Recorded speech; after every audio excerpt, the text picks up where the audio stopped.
Good evening. We're allowed this for Battle Boys podcast. I am Fabian Biggs. My guys will be on with us in just a moment. And on this hot episode, we are going into the tournament. We're going to talk about this past weekend in the tournament, as far as Western Priorities, previous Sweet 16, possible Elite Eight matchups. We're going to also touch on the women's tourney and might talk about NFL versus NBA on Christmas Day this year. As you probably saw, they're going to have two Christmas Day games on Wednesday, which is going to be very, very interesting to see, to say the least, because NBA has always had a hold on Christmas Day, and I just want to see your thoughts on how that's going to play out this year. Like I said, guys, being with you in just a moment. This part of the show, I said, let's go. Hey, yeah. Hey, yeah. Boys, yeah. Hold on. We them boys. Hold on. We them boys.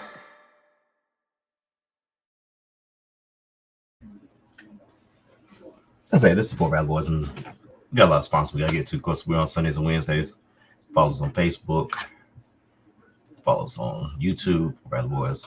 Sundays and Wednesdays, 9 to 5 p.m. Crazy Straws. You crazy, got straws. You part of Crazy Star family. Just for me, you got green your beard. Just go ahead and copy you a box set just for men. You get it at any of your local stores: Walgreens, Walmart, CVS, Target. Might be a $5 General also, just for me. If you want to get rid of that gray, have a younger look, you can. I'm not doing it because it just takes too much time and effort. I'm good.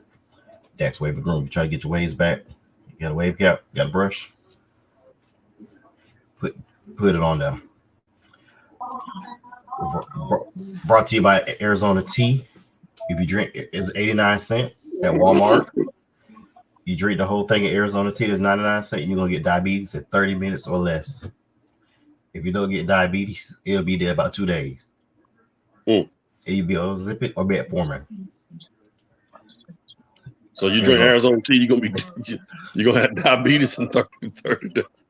God. Yeah. Can you get diabetes in 30 days? Is that possible, Fade? Not in 30 days. No. I think diabetes occurs over a good little time period, Fade. It's a couple of years where you can get diabetes. You can't get diabetes just like that, Fade. Arizona Tea is speeding up. Hey, listen, if you start drinking Arizona Tea in January, you ain't gonna have diabetes by December. It might take a couple years. It ain't gonna go right. But I don't know, Mike. I don't think diabetes go like that. Arizona Tea, don't drink it. But it's I say if you're thirsty. Let you play that. Drink at your own risk. Drink at your own risk. Drink at your own risk. BuyDiceShirt.com, Bernard Ingram from Fort Valley, Kappa Alpha Psi, Divine Nine, HBCU, Prayer for you. Get your stuff, BuyDiceShirt.com. Davis Podcast by Chopping It Up. He has a Patreon page. Hit him up. Donate for a podcast. And of course, our favorite sponsor, Henny and Coat, Crown Royal XO Ginger Ale, the Dark Lookers. We have Diddy. Where did you fly to yesterday, Diddy? You might be the op, so that's none of your business where I went. I'm at Diddy. Take that. That's what FBI and Homeland doing right now. They're taking it. And when you get to jail, that's what they're gonna be doing. Taking it. So just give me a quick synopsis on what in the world is really going on with this Diddy stuff. Because I know you know. Long story short, all that shit with the molesting little boys, wrecking boys, sex parties, all that shit. That's it. Hey, now, do you believe that? It don't matter what I believe. I wouldn't doubt it. That's why Biggie looked at him crazy in the studio. He had to keep one eye on him. He wasn't cockeyed. He had to make sure Diddy wasn't touching his ass. That's a lot of man. That's a lot of man to touch. Man, this dude here, man. Yeah. You know why? Because beside that Ciroc, Diddy was doing a lot of swallow up, get a little swallow up, get swallowed up, Oh man, swallowed. I hate Have Faith. you ever been swallowed up? Damn, I hate this dude, man. I swear, dude. You want to start with the turkey? Let's start with NFL for us. Get away from some more folk to get on. Let's talk about NFL right quick. Get that out. Got a lot of tournament to cover. I can't spell. Let's change that. Dyslexia. Have my letters inverted. There we go. Speaking of swallowing up, NFL trying to swallow up viewers on Christmas Day. So they're putting 2 games on Wednesday, the same day as the NBA basically have their kickoff. Their unofficial start of the season because football season ended and the NBA used to have 5 high-profile games. Now the NFL will have 2 games on Christmas Day. Mike, I watched PTI today. They said NBA should just have a white flag, go over to the NFL office and say, please, sir, let's just keep this day. Please, sir. The NBA, what they need to do, go to Christmas Eve then. Go to them same games on Christmas Eve. Cause I mean, let's just be real about it, man. With the NFL on Christmas Day now, man. Last year, the 49ers in Baltimore played. I damn near watched that whole game on Christmas. I can't even remember the late game, 8:00 game, basketball game that night. Might have been with the Lakers, Celtics. I've got who that was a 5:00 game. That was a 5:00 game. I can't remember who in the 8:00 game then. Might have been Golden State or somebody. See, this is what's hurting the NBA. The NBA, you gonna be hurt by the NFL because number one, you in the peak of the NFL season. Like after that Christmas Day, it's maybe a week or 2 before we getting ready for the playoffs. You also NBA, you caught right smack dab. And I'm gonna tell you something else that's hurting you too. College football going to these 12-team playoff. It's probably gonna be a game like the week before that. So people gonna still be on that football high. NBA might need to find another day to maximize. And I think Christmas Eve will possibly be the day. You ain't got to compete with the NFL. You shouldn't have to compete with college football. That might need to be your day. Because the NFL is the big brother and the NBA is a little brother. And the NFL getting all the team. Yeah, I think NFL saw what they had because remember the early game was Kansas City and the Raiders. That's the the Raiders beat them on Christmas. Yep. And that Baltimore San Francisco game, that was a great game. It Yep. should have been a Super Bowl, but we digress. That should have been a Super Bowl. I'm gonna put the over under at 29.5 million viewers. What, that San Francisco Baltimore game? No, I'm talking about the Christmas game this year. The 2 Christmas games combined. And don't let them have a team, a legendary team, or Pittsburgh, or Dallas, or San Fran, or Green Bay. NBA in trouble. NBA, you can't win this battle on Christmas Day. And the thing about it, it's on Wednesday, so it's not gonna be It's not gonna be Monday night, because Joe Buck already gonna do the game on Monday night. That's gonna be the 23rd. Mm-hmm. So this probably gonna be NFL probably do something. I'm gonna say it. They're gonna do some fuck shit. Probably have it on Peacock and Amazon Prime. Well, I remember one game they had. Well, last year both of them was Joe Buck did a game. I think they did the San Francisco Baltimore game. That was on ESPN. That was Christmas Day. That was a Monday night game though. That game got flexed into that spot. Oh, it was Monday night. It was Monday night. Chris was on Monday this past year, and that game was flexed. They starting to flex Monday night games to make it more appealing. That's the power of having Joe Buck and Troy Aikman. Probably the best combo.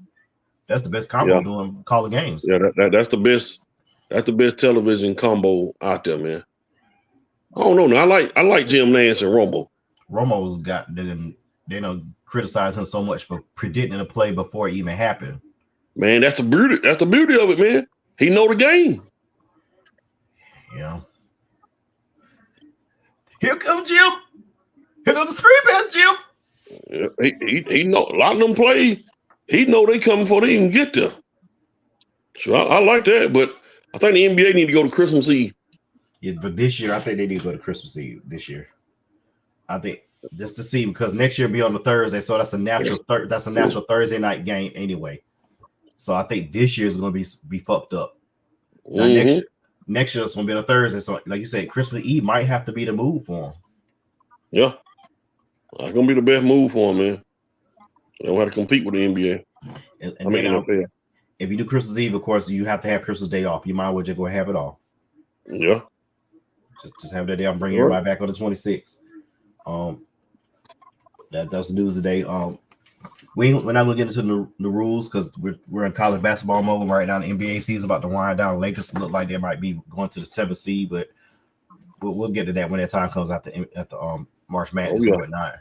But let's get into some tournament takeaways right now. Men and women. Women pretty much chalk. Kara Lawson, shout out to her. She her Duke Lady Blue Devils have made to the Sweet 16. Caitlin Clark. We'll start with the women's game first because we start with the ladies. Caitlin, I watched the second half of that game of West Virginia and Iowa, and I listened to Mad Dog on his first take today. He made some valid points as far as why these first two rounds for the women's side are at home. Because if you watch, I watched the game especially that fourth quarter. There was a 35-second stretch where they called 3 consecutive fouls against West Virginia. Mm-hmm. Those are bad calls. I didn't see the call, but I heard people, talking about the calls and everything. And I mean, think about bad call, man. Bad call. As an official, we don't always get the call right. I ain't gonna lie, we don't always get the call right. But bad calls is a part of basketball. It's a part of sports. It ain't a sport out there where bad calls have never occurred. So it's part of it. I think the thing that's most intriguing to me about the women's college basketball, typically every year it's going to be the same team there. Like women's college basketball resembles college football when you talk about the best teams always being there, and that's what we're seeing. I think the committee shouldn't have put LSU and Iowa in the same bracket. That was kind of messed up to me because if you're trying to enhance your game of women's basketball, if you're trying to make it more popular than men, you got to put your stars in place for them to meet. And LSU and Iowa could be a potential, which is going to be a potential regional final, could be a doggone potential Final Four or even a national championship matchup. And they blew it. They blew that. Yeah. I hear you say about bad calls. I'm going to touch back on that. I was on the call for 11 fouls that game. West Virginia got called for like over 26 fouls. 35 free throws to 6. No, 35 free throws to 5.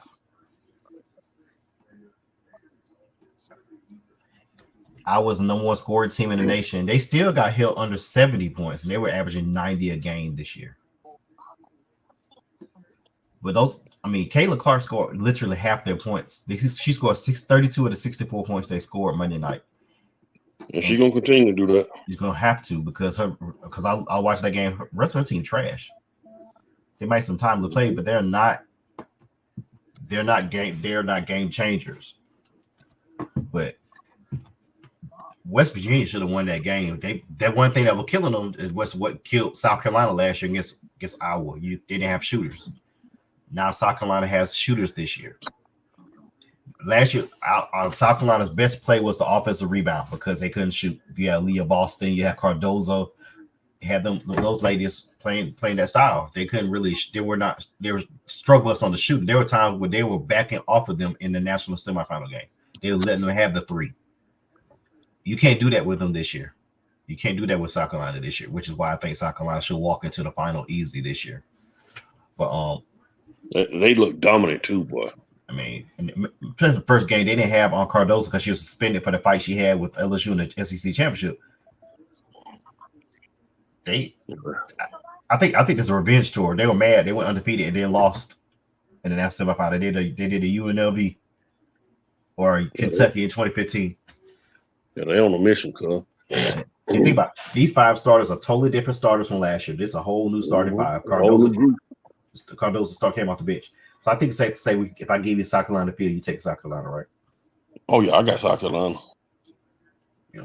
All right. Let's go to the takeaways for the men's tournament. We're not going to give our picks yet until we get to that part of the segment. What's your biggest takeaway from the first weekend? Hey man, I want to hear. I'm glad you opened up with that. I want to hear your thoughts on Kentucky. I'm gonna let you have the flow and Calipari. I'm gonna let you. I want to hear your thoughts, man, and then I'll chime in after you talk. I told you what they should do. As you know, I'm a big Kentucky fan. Remember when I came to Fort Valley, and we know each other. We talked. What did I say in '97? What did I say in '97? What the Tubby Smith year they won it? The Tubby Smith year they won it. What did I say before the season even started? What did I say? I think you called Kentucky. Call Kentucky, and what else? When they get you that 94 feet, it's gonna be a treat. They're gonna D you up all the way. They're gonna win. Now, let me get to this. Calipari is a hell of a recruiter of high school talent. His X's and O's are suspect. He should have won at least 4 more national titles with the teams he had. Anatole will love this. He'll probably fall out his chair right now if I say this. If Bill Self was coaching those Kentucky teams, Bill Self would have 4 national titles in the last 10 years. If Bill Self coached that 2010 team with Boogie and John Wall, they lost to Joe Mazzulla in the Elite Eight. Folks don't realize Joe Mazzulla played in the Final Four with West Virginia in 2010. Deshaun, what's that guy? The one that tore his knee up, Deshaun Butler, right? Yeah. Deshaun Butler played before knee up against Duke. He never played, didn't even get into the league because he tore a knee up. They should have beat Mollywop West Virginia, but guess what prevailed in that game? Guess what prevailed? Guess what prevailed that game? I get what you're saying. Coaching.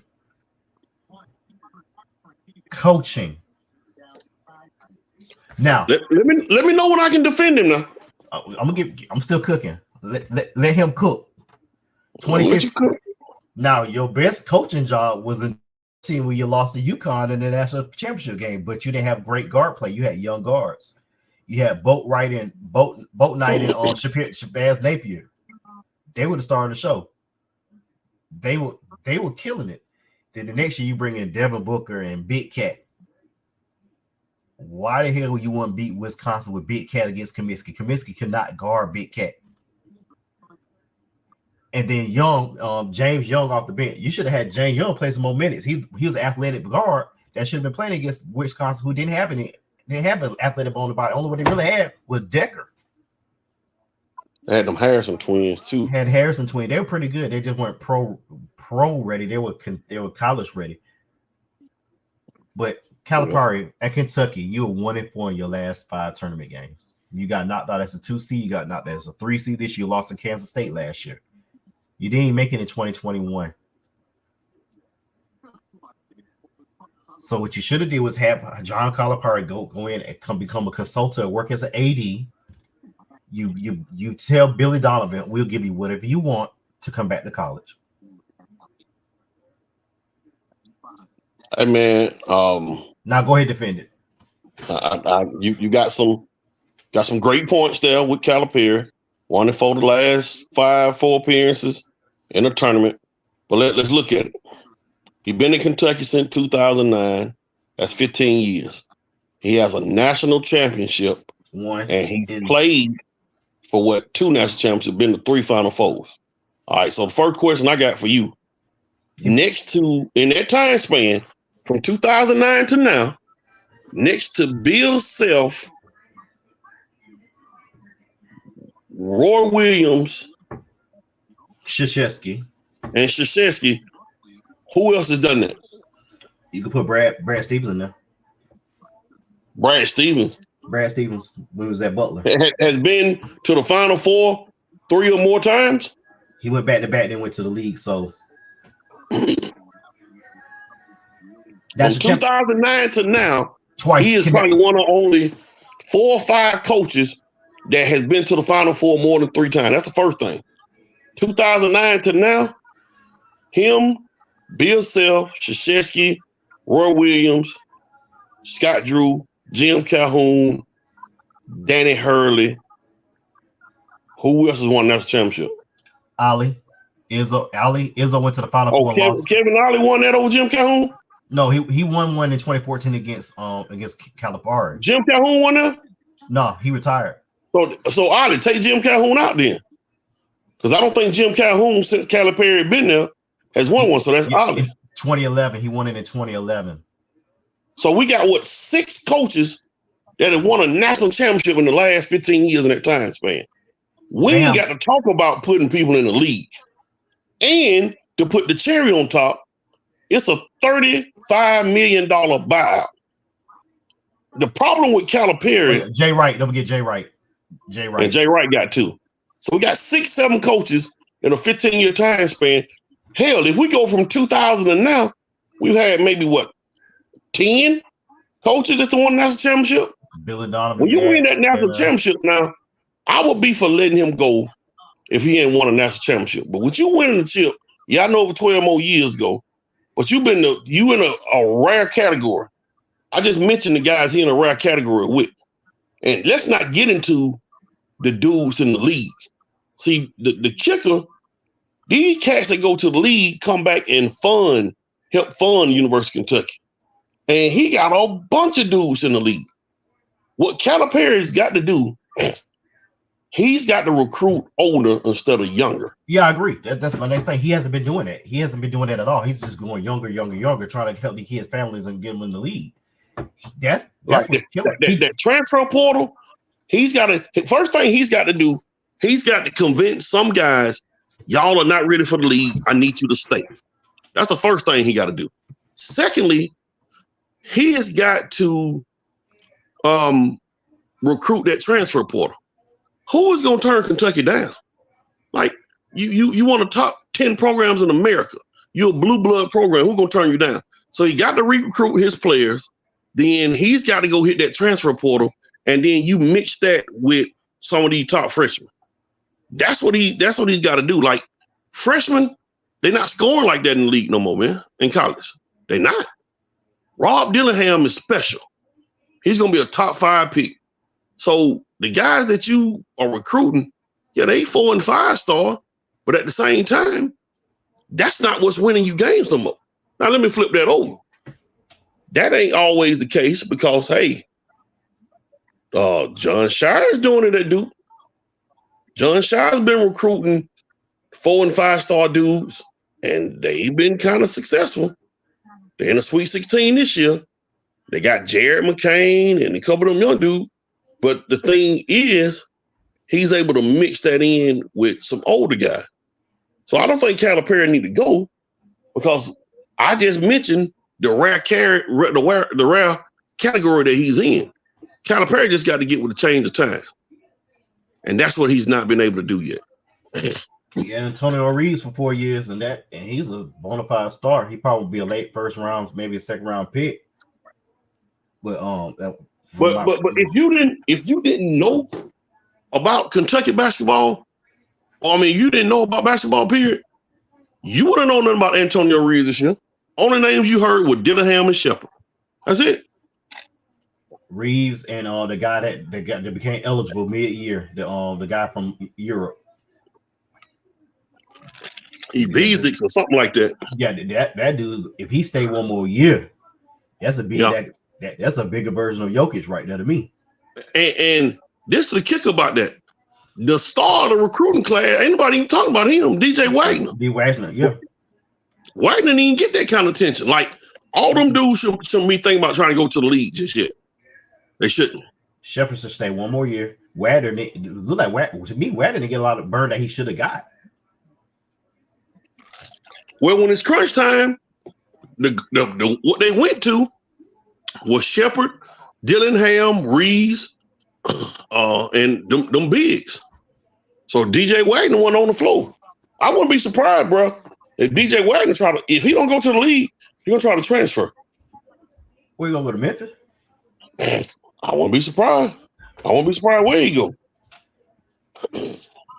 That's one of the takeaways that with Kentucky. I'm gonna say that before I give my takeaway. Just a quick thought to the folks watching out there and you. Do you think Auburn and Kentucky were misseeded?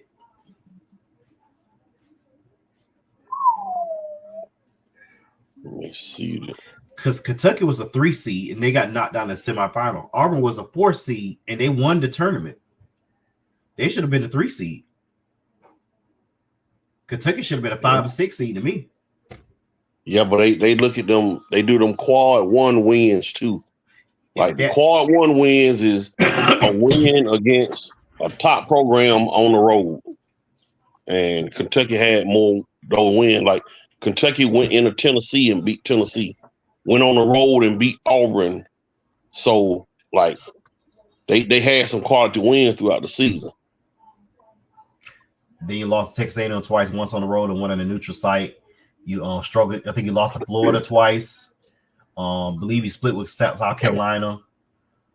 You lost against Kansas in the neutral site. You got your head busted by Gonzaga earlier this year, if I remember correctly. Yeah, Gonzaga beat them at Kentucky. I just think they should have been dropped down to a 6 seed to me, a 5 seed, and then Auburn should have been a 3.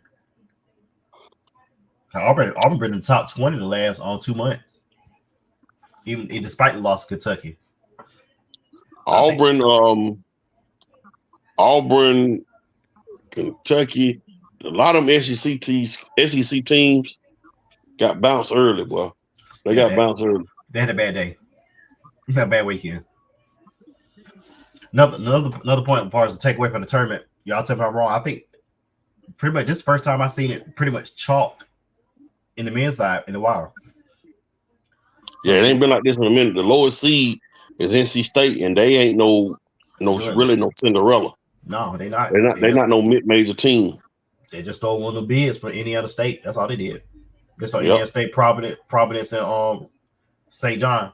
And I wouldn't have been mad if you put St. John's and Providence in. I wouldn't have been mad. Creighton, I think Creighton was a 3 seed right now. Yeah. I think they're seeded properly. I think they'd have went to the final. They should have been a 2 seed.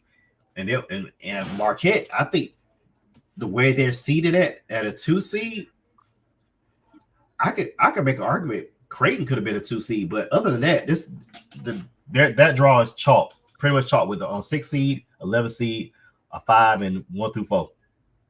So I have the arguments with the seed, and the tournament got it right. Now let's get into the mid bracket. We already said South Carolina. It's gonna be South Carolina probably against LSU again. That's what I think. And let Juju Watkins keep showing out. Which one seed has going to have the most problem on Thursday or Friday? I think North Carolina is going to have some trouble with Alabama.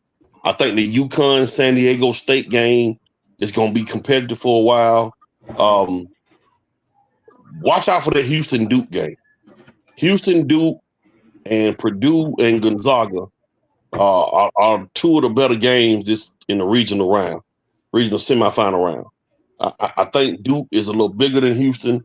I think it's going to come down to what set of guards play better, Jamal Sheed and LJ Cryer versus Jeremy Roach and McCain. So I think from 1 to 4 as far as who may lose, I think North Carolina, then Purdue, Houston, and UConn in that order, the number 1 seeds. I'm going to say Houston first. Houston, they got some great guards, but this Houston team reminds me of South Carolina's women's team last year. Their best play is the offensive rebound. Yeah. The best play is the offensive rebound. They struggled against I forget who they played Sunday. I watched A&M. I watched that game. Texas A&M and Texas A&M got some gunners. Yeah. Wade Taylor. Yep. Wade Taylor. Yep. And I could have made an argument. Texas A&M was seated a little low. Yep, they should have been maybe a 6-7 seed. 6-7 seed. Yeah, they're seated a little low. Yep.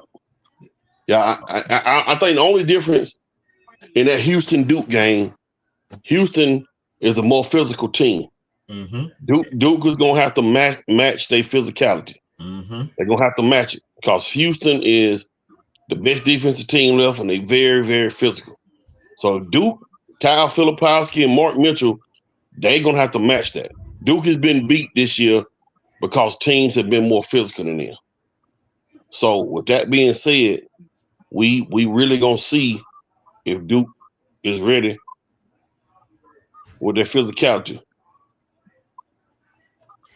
Now Purdue, I can see Purdue might make the Final Four for the first time since 1980. So I just don't see how you stop Zach Edey. The only team I could possibly see stopping Zach Edey would be UConn with Clinton. UConn. And how you stop Edey? You got to give him some pick and pop action. You got to put him out there with some switches. You got to pull him from the paint. You have to pull him from the paint and force him to defend. I think in that game too, Fade. I think Gonzaga. They got some bigs. Gonzaga always has some bigs. I'm gonna trust Mark Few before I trust Matt Painter. I agree because Mark Few has been there. He's been to a couple Final Fours and a championship game against North Carolina in 2018. Like really, man. In all 8 of these games coming up, whoever the win-loss, it's not gonna be just no super big surprise. A lot of these teams that are left, we've been hearing about them all year long. Like this ain't one of them years, like you said, where we got like the one year we had with St. Peter's in it and just different. This ain't one of them years where you got a lot of lower seed. You got legitimately 16 elite, and I ain't gonna necessarily take away nothing from NC State, but you got 15 schools that have been inside the top 25 this season. So whether you win or lose these games, it's not gonna be no surprise. Don't be surprised with maybe the exception of UConn that all number 1 seeds go down. Like it's that tight to me. Yeah, UConn just on another level. UConn can play fast, they can play slow, they can play big, they play small, they play inside, they play outside, they can play transition, they can play transition defense. They like Waffle House. How you want your hash browns? Reverse them. We cook any way you want them. Mm-hmm. And when they got healthy, that's when they started taking off. The only blip was against Creighton, and Creighton just had a great shooting day against them. Creighton is always known for having some great shooters, and that's when they got healthy. When Cleveland got healthy, that was the key that unlocked the door. And I think UConn's going to go back again. I think going back to back. I'm not yet sold on taking the field right now, but I can say with confidence, the one team I can see giving UConn problems on that side of the bracket, that in the big picture, it's gonna be Carolina. I don't trust Arizona with that coach because the coach came from one assist from Gonzaga, and you know how I feel about Gonzaga. I can't trust them. But Caleb Love gonna have to keep playing like he's playing because I think he's gonna have a chip on the shoulder if he plays North Carolina in the Elite Eight. Because you know what? Because the controversy why he left last year. Mm-hmm. Yeah, him and I think RJ Davis will say dating the same girl. Yep. So they're dating the same girl. That became an issue. That's why their seasons sucked like it did last year. Because Carolina should have won the title last year, but in-house fighting, in-house bickering, didn't have them not even make the tournament. Yep. They chose not to go to NIT. Real quick, Faye, what you think about teams that don't make the NCAA tournament that reject the NIT bid? You good with that? I kind of feel a little way like that because I get it. You got snubbed by the NCAA, and that's your form of a protest. Now, let's say for instance you don't make the tournament again next year. What you gonna do? Not go to NIT? And what that also does is, let's say you got some players that's trying to get to the league. You're taking away an opportunity for those players to showcase what they can do in big game situations. I get it. St. John's and Providence should have been in the tournament. Indiana State should have been in the tournament. All 3 of those teams should have been in it, but bids got stolen from what teams that shouldn't have won their conference tournament won them. And they didn't meet the criteria because I think Indiana State was ranked 33 in quad 1 wins. And Indiana State were ranked in the top 25 during the season. If anybody, Indiana State should have been in there. Providence and St. John's, I go either way. You could probably take out Michigan State, put in St. John's. I can see that. Because Michigan State, they're just there for a good time, not a long time. Got the hell beat down by North Carolina in the second half. Mm-hmm. But all right, with the brackets where they are right now, who is your Final Four right now based on who's left? Man, I actually like UConn, Arizona.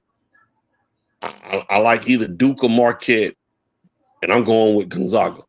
And Marquette Gonzaga get to the Final Four. Marquette's in the South region, right? As the 2 seed. Yeah, Marquette, Houston, Duke, all in the same region. Ooh. And Illinois is in the East, right? Where UConn. Yeah, Illinois up there with Iowa State with UConn. Yeah, I think UConn, North Carolina. If Purdue don't make the Final Four this year, you got to look at Matt Painter. You got to. I'm sorry. Yeah. He hasn't even made an Elite 8, dog. I don't think he's made an Elite 8 as the coach. Am I wrong? When they got beat by St. Peter's that year, was that the Elite? No, that wasn't Elite 8. That was Sweet 16. Yeah, because that was 2 years ago. Yeah, that was St. Peter's, and they had Zach Edey that year. Yeah, that was Sweet 16. They didn't have nobody over 6'7" on that team, and they beat them. So I'm gonna put my dick on the table and say Purdue. I'm gonna go with Houston, but I'm hesitant. I might say Marquette. I think with a healthy Kolek, I think Kolek being out and getting a little bit fresher, he's healthy.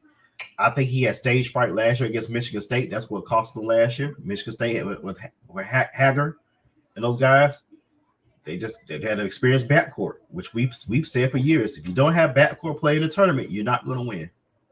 No matter how great your bigs are, which is what Purdue has this year, have a little more experience. But I think Matt Painter's going to wet the bed. Somehow he's going to wet the bed, but I'm still going to think Purdue. I'm going to go ahead and say Marquette. I'm going to say UConn, North Carolina. I'm going to say those 4 teams right there, even though I had Kentucky going against let me look at my bracket. I had Kentucky playing against, I think it might be Illinois. Let me make sure. But I had Kentucky in one of my Final Four. I had Kentucky in the championship game because I thought they could make a run. I forgot who was the coach. And Horatio's in first place on our bracket challenge. Looking to get you back on here, Horatio. I think I had Texas going against I won't let me see the whole bracket because for some reason because of the games that happened yet. But yeah, I had Texas, Kentucky, Carolina, and UConn. Oh yeah, and Rick Barnes. They Texas had a chance. They just couldn't shoot. Yeah, and they held. Tennessee show couldn't shoot in that game either. They play great defense. They just Cole Connect. That's he might be a problem in the league. He might be a problem. Yeah, your Cole Connect straight, boy. Cooper Flag going to Duke, I think, right? Yeah, he going to Duke. Yeah, they're gonna get knocked out in 16 next year. Okay, going. Oh, who in first play? So who in first place? Horatio. He's in first play, and he got Kentucky as his national champion. He has the most available points left. Horatio? Yeah, he has the most available points. He had Kentucky and UConn in the final. But the only way he could lose if Gonzaga lose and North Carolina lose. Let's see. He had Tennessee, Gonzaga, Houston, Carolina, Illinois, and UConn is who he got coming out the Sweet 16. So he has the most points available to win right now. So I can't have UConn lose, but I'm gonna need everybody else he picked lose. I get what you're saying. Click on Max, and I was gonna say click on Max. And so what you talking about? Click on Max. What you talking about?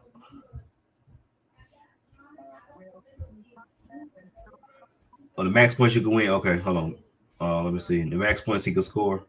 The max points ratio could score is 1120. Roundo's at 1580. Anatole's at 1700. Yeah, there's no way I can win. I picked a lot of upset this year. Couple of my 512s went through. I picked a couple 512s. I picked 3 512s. 2 of them went through. Well, but a lot of them, Kentucky hurt me. That was a big one that hurt me. Too. It can be you at the bottom. Yep. Anatole's at 7. Anatole has North Carolina winning. North Carolina lose. He might as well just go ahead and just quit. Yeah, he's gonna throw in the towel. Just looking at it. 44% of the people doing brackets pick UConn to win. 44.5%. North Carolina second with 22%. Kentucky tied with North Carolina 22%. So that's the most picked team to win is UConn. Well, I guess next week, man, we get on here. We picking the Final Four. Yeah, I think it's UConn's to lose. And look at it, the women's bracket right now. I'm in the lead with that one. You in second. Anatole's in third, and D Reynolds at 4. But we all picked Carolina to win. Yeah, that women's bracket gonna be easy.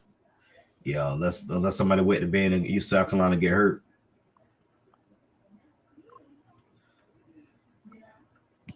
Yeah, there's no point. I mean, I'm gonna do a second. Did I do it? You doing a second chance bracket? I did. I'm doing the second chance bracket. What you look them up at? Oh, the second chance bracket is in the app. It has at the top. It has men's, women's, then second chance bracket for the Oh, okay. I'm doing it. I'm doing mine now. I'm picking Creighton. Matter of fact, I'm picking Creighton to go to the Final Four. I'm picking Creighton. I'm thinking Marquette. I'm gonna pick Creighton, Marquette, North Carolina, and UConn. And UConn gonna win it. They're gonna beat Creighton.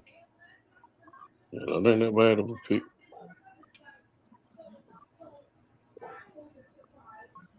All right, dog. Yeah, again, we had a quick night, didn't we? Yeah, nobody on him. Shot probably back after the tournament because I think he's still doing some college basketball games now. I think so. He's still refereeing right now. He probably be refereeing right into after the championship game that he should be back. Anatole could have came on here. He could have hopped on. He know he the door always the key under the mat. I think he shot through. I think he did the JUCO state tournament. I think he threw, but I hit him up this week. We'll see. We hope we get Damon back on. Tony done disappeared. Yeah. So hopefully we get him back on. Yeah, let me give a couple shout out before we go. I want to get some well wishes to folks that know Bebe, Jonathan Jackson. Bebe, he's been in the hospital for a few months. He had some health issues, and I talked to him a few weeks ago. He's doing a little bit better.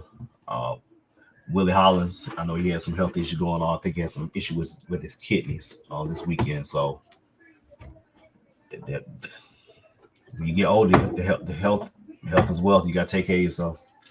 We all do. Y'all boy get better, man. So just well wish for them. You know, Willie, he's a mainstay at Fort Valley. You think about Fort Valley, man. You think about Willie. Oh yeah. You think about playing cards and smoking weed. You think about Baby. Yep. My dog. Hairy Hot Dog. I call him Little Hairy Hot Dog. My dog. Yeah. All right, we're gonna be on Sunday. We'll see how all the matches should shake out. We'll be back on Sunday to talk about it. We're also gonna talk about this. Might pop some other stuff on there. We'll see. We'll see you on Sunday. We out. All right.